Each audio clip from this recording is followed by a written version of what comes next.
really disturbing story, most disturbing story of the past several weeks. A woman, Bianca something or other, allegedly murdered a 3-year-old boy and tried to murder his mother in Ohio. The woman was then brought to court, and I'm a father of a 3-year-old child. It is really horrifying. Whenever one can imagine oneself in a news story, to say nothing of the sadness we feel for the actual people involved here, but it really brings it home. This is about as horrific a crime as you could possibly imagine. She gets dragged to court and she smirks while her crimes are being read to her. Code section 2903.11A1 and or endangering children in violation of Ohio Revised Code section 2919.22B2.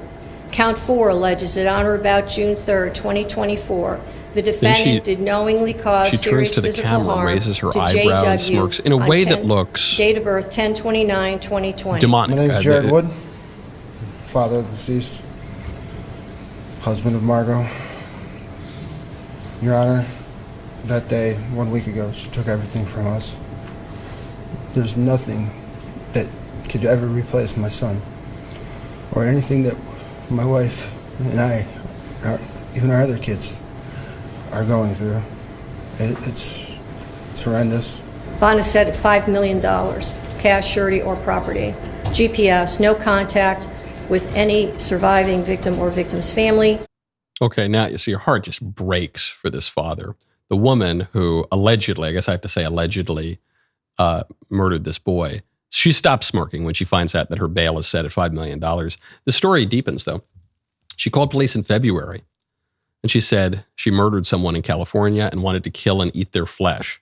She had, at that time, 3 warrants out for assault. She was not arrested. Then 4 days before she killed this little boy, allegedly, she was arrested. And the judge just let her go. They recommended a mental health check because she's obviously nuts. She's facing severe psychological problems, if not spiritual problems. And judge just released her without a hearing. What does society do with a person like this? A lot of people today, even conservative religious people, they say they oppose the death penalty. What is a society supposed to do with a person like this? We'll get to that question of justice in just a second. First, though, go to goodranchers.com, use code Knowles. I had a marvelous breakfast. Well, I always have a marvelous breakfast, but I had an especially marvelous breakfast. I want to say it was like 2 or 3 days ago because Elisa makes me. It wasn't even leftover steak.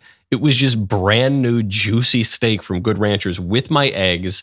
You can get that too. How can one do that? Because Good Ranchers gives you the highest quality meat you're going to get at the lowest prices you're going to find it. And it's from America. It's not imported from some third world country. I don't know how they managed to do it, but it's amazing. They've got their limited edition King Cut right now, just in time for Father's Day. And you can get free bacon. 2 packs of Good Ranchers Applewood smoked bacon, uncured, with every single order. It is great. With every new subscription, you get that free bacon. And the bacon, for me, that's just the cherry on top, because really it's all about the meat and the chicken and everything else. GoodRanchers.com. Use code Knowles, K-N-O-W-L-E-S. Get their brand new King Cut box for a dad that you know, or subscribe to any of their custom curated boxes for yourself. Don't forget to use code Knowles at checkout to claim your free Applewood smoked bacon for life. GoodRanchers.com, promo code Knowles. To finish up the question of this horrific crime, what is society to do with the people who commit the most horrific crimes? We live in a time now where the libs say, let the criminals off the hook, punish the innocent people, lock up the innocent people, and let the guiltiest people run roughshod over the country. They've got a complete inversion of the order of justice.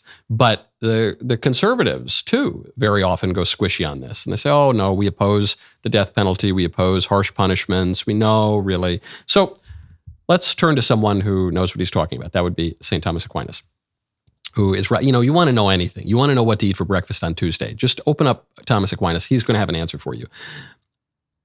Aquinas writes, according to the judgment of the present life, the death punishment is inflicted not for every mortal sin, but only for such as inflict an irreparable harm, or again for such as contain some horrible deformity.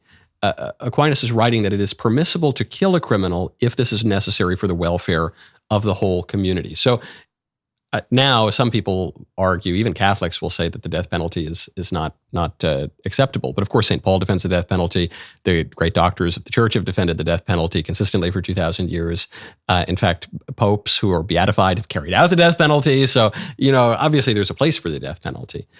But Thomas Aquinas here says that punishment is like medicine. Medicine for the whole community, for the common good.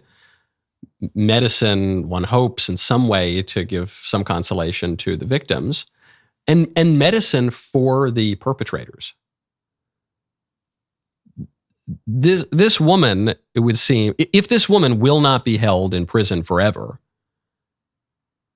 assuming she can't be rehabilitated, probably she can't. If she can't be held in prison forever, then in order to protect society from her, and in order even to protect her from doing worse, you got to inflict the maximum punishment.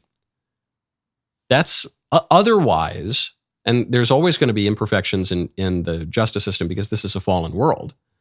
But otherwise, think of the harm you're doing. The fact that we go so soft on crime, the fact that judge who saw her 4 days before she inflicted this crime wouldn't do his job. Now a 3-year-old boy is gone, and the family will never get over it. I mean, time heals wounds to some degree, but it's never the same. That's a grave injustice, and it's unjust to her. It's a reminder of an old line from Dr. Johnson. I've said it before, I'll say it again. Depend upon it, sir, when a man is to be hanged in a fortnight, it concentrates his mind wonderfully. That there is actually not just a retributive aspect to capital punishment, and not even just a deterrent aspect to capital punishment, but there is a rehabilitative aspect to capital punishment. The great Father George Rutler has written a good essay on this in Crisis Magazine. Hanging concentrates the mind, okay? And it can be a mercy even to the guilty. That was a great clip. Now, hold up, ring the bell, subscribe to the Michael Knowles YouTube channel. We'll see you next time.